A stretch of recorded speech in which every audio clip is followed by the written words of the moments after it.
लाल किले पर सोमवार को शाम 6:52 पर जो i20 कार में ब्लास्ट हुआ, उससे पहले ये i20 कार कहां पर मूवमेंट कर रही थी, इसकी जानकारी दिल्ली पुलिस लगातार जुटा रही है। बदरपुर से एंट्री करने के बाद ये गाड़ी जिस रूट से होते हुए लाल किले की पीछे पार्किंग पर आई, वहां से हम आपको समझाने की कोशिश करते हैं कि इस ब्लास्ट से लगभग 3 घंटे पहले ये गाड़ी कहां थी और क्या कर रही थी। ये लाल किले का पिछला हिस्सा है, सुनहरी मस्जिद का ये इलाका है और यहीं से बिल्कुल जैसे ही आप एंट्री करेंगे, यानी कि लाल किले की जो मेन रोड है वहां से पीछे का ये रास्ता है जो कि लाल किले कंपाउंड में एंट्री करता है। यहां पर दाहिने साइड पर आप देखेंगे तो रेड फोर्ट की पार्किंग है और इसी पार्किंग के अंदर लगभग 3 घंटे तक 3:18 पर यह गाड़ी यहां पर एंट्री करती है। हालांकि अभी शुरुआती तौर पर यह शक जताया जा रहा है कि डॉक्टर उमर मोहम्मद जो कि फरीदाबाद अमोनियम नाइट्रेट मॉड्यूल से जुड़ा हुआ हो सकता है, वो इस गाड़ी को ड्राइव कर रहा था। यहां पर वो गाड़ी आती है, यहां से बाहर निकलती हुई ये जो i20 कार है वो दिखाई दे रही है, वो यहां से एग्जिट करती है, ब्लास्ट होता है। अब इस पार्किंग एरिया से बाहर आने के बाद फिलहाल जहां पर बैरिकेड लगे हुए हैं, इस गाड़ी को लाल किले यानी कि जहां पर ब्लास्ट हुआ वहां पर पहुंचने के 2 रास्ते हैं। आप जैसे ही बाहर निकलेंगे यहां से आप राइट लेंगे और राइट लेके आप मेन दरियागंज वाली रोड पर आ जाएंगे, जो आगे से दाहिने और अगर आप जाएंगे तो सीधा लाल किले की तरफ ये रास्ता जाता है। लेकिन जो हमारे सूत्र हैं उनका ये कहना है कि इस पार्किंग से जैसे ही गाड़ी निकली उसने सीधा लाल किले रूट पर जाने की बजाय ये रास्ता पकड़ा, क्योंकि 3:22 पे इसने एग्जिट किया और एग्जिट करके ये रास्ता जो है सीधा रिंग रोड की तरफ जा रहा है, जो मेन रिंग रोड है। और रिंग रोड पर आगे जाकर हनुमान मंदिर के पास से इस गाड़ी ने एंट्री की लाल किले रोड पर, यानी कि लाल किले के फ्रंट पर, और वहां पर रात के 6:52 पर यह ब्लास्ट हुआ। तो लगभग आधे घंटे के आसपास का समय इसमें लगा। हम उसी रूट पर चलते हैं और आपको दिखाते हैं कि आखिरकार इस गाड़ी ने लाल किले की पीछे की पार्किंग से लेकर लाल किले के फ्रंट तक पहुंचने में कितना समय लगाया, कितनी रेड लाइट पड़ती हैं, कहां पर सीसीटीवी कैमरों के अंदर ये गाड़ी कैप्चर हुई होगी। लाल किले के पीछे की पार्किंग से निकलने के बाद ये i20 कार सीधा इस रेड लाइट पर आती है, इस रेड लाइट यानी कि रिंग रोड की तरफ, और यहां से लेफ्ट लेती है। ये पहली रेड लाइट है जो कि यहां पर पड़ती है और यहां से लेफ्ट लेने के बाद रिंग रोड होते हुए ये i20 कार जो है 3:22 पे पार्किंग से निकलती है और फिर मेन इस रिंग रोड पर आती है, महात्मा गांधी मार्ग, और यहां से ये गाड़ी सीधा जाती है आगे हनुमान मंदिर की तरफ और हनुमान मंदिर में फ्लाईओवर के नीचे से लेफ्ट लेकर आगे ये लाल किले की तरफ फ्रंट में आती है। तो आगे भी आपको दिखाएंगे कि किस तरीके से इस गाड़ी ने कितनी रेड लाइट यहां से कवर की और किन किन सीसीटीवी कैमरों के अंदर ये गाड़ी कैप्चर हुई होगी। रिंग रोड पर पहली रेड लाइट क्रॉस करने के बाद ये जो गाड़ी है i20 कार जैसे ही पार्किंग से निकलती है तो मेन रिंग रोड पर आकर ये हनुमान मंदिर जाने वाला रास्ता आ जाता है। ऊपर फ्लाईओवर है जो कि सीधा कश्मीरी गेट की तरफ जाता है और ये गाड़ी नीचे से होते हुए सीधा इस दूसरी रेड लाइट पर पहुंचती है।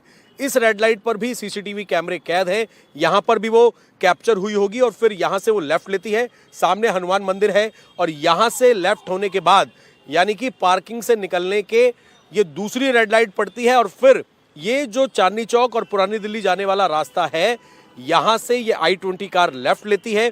अब आप समय का अंदाजा लगाइए, शाम का वक्त था, तकरीबन 6:22 पे ये पार्किंग से निकली और निकलने के बाद क्योंकि उस वक्त ट्रैफिक का समय होता है 6:52 पे ब्लास्ट होता है। 2 रेड लाइट बीच में पड़ चुकी हैं। अब एक तीसरी रेड लाइट जो है अब यहां पर पहुंचेगी और उसके बाद ये रास्ता जो है सीधा लाल किले यानी कि लाल किले के फ्रंट में जाने वाला रास्ता ये आ जाएगा। ये तीसरी रेड लाइट यहां पर सामने जो आपको रेड लाइट दिख रही है तीसरी रेड लाइट है। तो इतना समय इस गाड़ी ने यहां पर आने में लिया और यहां से आप देखेंगे तो लेफ्ट में रास्ता जो लाल किले जाने वाला रास्ता है उसको बंद किया हुआ है। हम आपको बाहर उतर कर दिखाएंगे यहां फिलहाल किस तरह की स्थिति है। तो 3 रेड लाइट क्रॉस करके लाल किले के फ्रंट में ये i20 कार पहुंची और लेफ्ट लेने के बाद ये रास्ता सीधा दिल्ली गेट, दरियागंज, पुरानी दिल्ली रेलवे स्टेशन की तरफ ये रास्ता जा रहा है और इसी रोड पर आगे जाके रेड फोर्ट है, लाल किला है। फॉरेंसिक टीम क्योंकि मौके पर अभी मौजूद है और इस रास्ते को पूरी तरीके से बंद कर दिया गया है और जो स्पॉट था उसे टेंट से कवर कर दिया गया है, जिसके अंदर फॉरेंसिक टीम अभी जांच कर रही है। तो आप ये अंदाजा लगाइए कि लगभग 3 घंटे ये गाड़ी पहले पार्किंग के अंदर खड़ी होती है, जिसमें 3:18 पे एंट्री करती है, साथ ही 6:22 पे ये पार्किंग से निकलती है। आधे घंटे का वक्त लगता है ट्रैफिक में होते हुए। उसके बाद इस रोड से ये गाड़ी आगे जाती है और लाल किले से जो मेन रेड लाइट है लाल किले की, गौरी शंकर मंदिर वाला जो कट है, उससे मात्र 100 मीटर पहले इसी रोड पर इस गाड़ी के अंदर पीछे की तरफ धमाका होता है। और धमाका होने के बाद ये गाड़ी जो है, इसमें इतनी तीव्रता से धमाका होता है कि दरियागंज तक इसकी गूंज सुनाई देती है। कई गाड़ियां इसकी चपेट में आती हैं। इस वक्त की एक और बड़ी खबर आपको बता दें, डॉक्टर उमर की भाभी तक इंडिया टीवी की टीम पहुंची। डॉक्टर उमर की भाभी से जब इस पूरे मामले से जुड़ी हुई जानकारी हासिल करने की कोशिश हुई तो उन्होंने कहा कि वो बीते 2 महीने से घर ही नहीं आया है। पुलिस जरूर आई थी और उसका लैपटॉप और मोबाइल फोन लेकर गई है, लेकिन उमर कहाँ है 2 महीने से उसके बारे में कोई जानकारी उन तक नहीं पहुंची।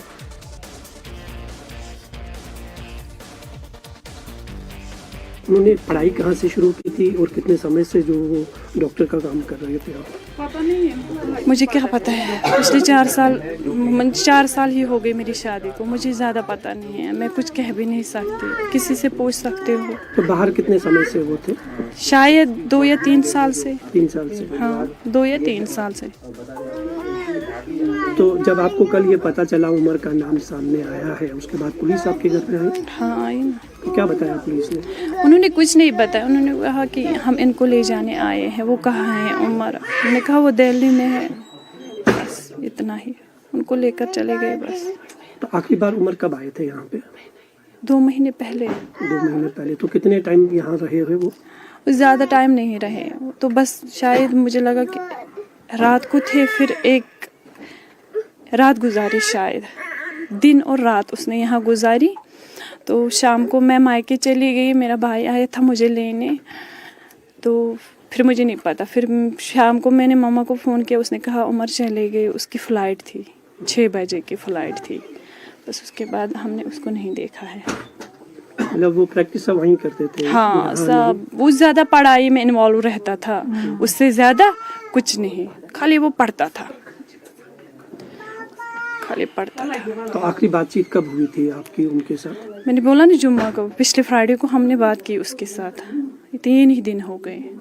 तो कुछ बताया उसने तब? कुछ नहीं, उसने कुछ नहीं, उसने फ्रैंकली बात की, कुछ नहीं बोला उसने।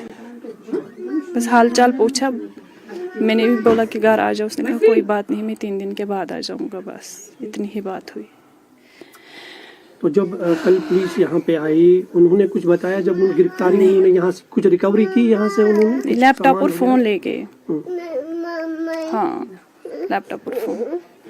शुक्रिया अंकल, इतना मैं कह सकती हूँ बस। क्या कहेंगे आप जो कुछ हुआ है अभी? इसके बारे में मैं क्या कह सकती हूँ? मैंने भी बोला ना, आसमान से गिर पड़े, क्या करें। तो आपका बाहर से कोई कांटेक्ट हुआ? कुछ लोगों ने आपके साथ बात वगैरह की? नहीं, किसी ने भी नहीं, ना हमारे किसी के साथ बात हुई। कल से फोन भी एसपी ऑफिस है, पता ही नहीं, किसी के साथ कोई बात नहीं हुई। तो इस इंसिडेंट के बाद आपने उमर को कॉल करने की कोशिश की, उनसे बात करने, उनका फोन वगैरह मिला? नहीं, उसका स्विच ऑफ आ रहा था। तो कभी इससे पहले पुलिस ने आपके घर में इस तरह की कोई इन्वेस्टिगेशन वगैरह की? ना, ऐसी कोई बात ही नहीं थी। अचानक ये बात सामने आ गई, अचानक से, वरना ऐसी कोई बात ही नहीं थी। कभी कोई पुलिस नहीं आई, कोई एफआईआर नहीं, कुछ भी नहीं। आज पहली दफा। 2 साल में वो कितनी बार यहाँ आए थे? वो बहुत कम आते थे, बहुत कम आते थे। वो ज्यादा पढ़ाई में इन्वॉल्व रहता था। अभी आपने सुना उमर की भाभी को, उनसे बात की हमारे संवाददाता मंजूर मीर ने, और वो बता रही है कि 2 महीने पहले वो जरूर आया था, उसके बाद से वो वापस कभी घर नहीं आया, और बहुत ज्यादा लोगों के बीच में उठना बैठना बातचीत करना वो भी नहीं था, वो सिर्फ और सिर्फ पढ़ाई में लगा रहता था। लेकिन कहाँ से ये रेडिकल सोच आई और कहाँ से ये इस पूरे घटनाक्रम में उसकी इन्वॉल्वमेंट हुई, एक बड़ा सवाल पैदा करता है। हाँ, पुलिस जरूर आई थी और उसका लैपटॉप और मोबाइल लेकर गई थी और पिछले जुमे यानी कि शुक्रवार के दिन बातचीत हुई और बातचीत में भी ये कहा था कि 3 दिन के बाद मैं घर आऊँगा। ये एक बड़ा सवाल पैदा करता है कि या तो किसी बड़े हमले की तैयारी हो चुकी थी या फिर वो ये जानता था कि यहाँ से इसका काम खत्म हो गया, उसे वापस अपने घर की तरफ लौटना है। ये सवाल है, इनका जवाब आना बाकी